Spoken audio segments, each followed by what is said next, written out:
नवरात्र आ गए भैया। हम भोजपुरी गायक अंकुर शर्मा आप लोग के बीच में एगो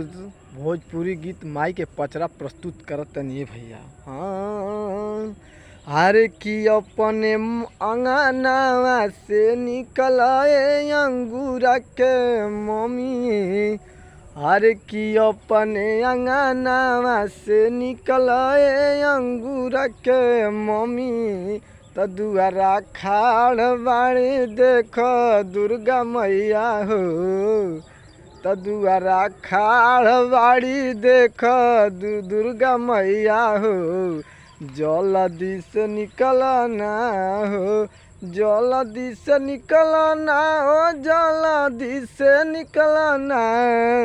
त दुआरा खाड़ बाड़ी देख देवी मैया हो, जल्दी से निकलना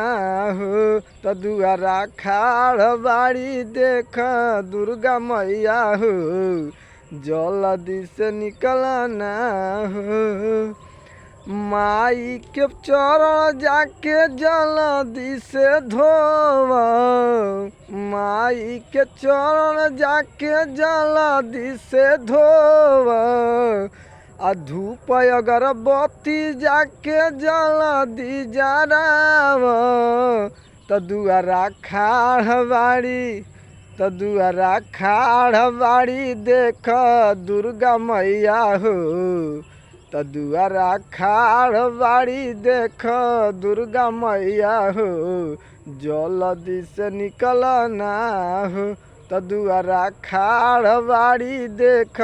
दुर्गा मैया हो, जल्दी से निकलना हो।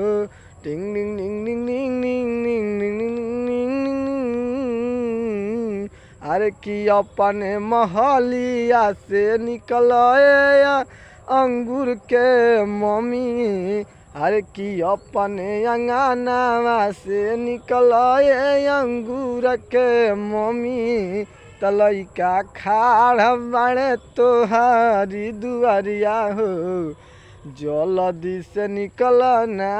हो, त लइका खाड़ बाड़े तोहारी दुआरिया हो, जल्दी से निकलना हो, जल्दी से निकलना हो, जल्दी से निकलना, त लइका खाड़ बाड़े तोहारी दुआरिया हो, जल्दी से निकलना हो। ला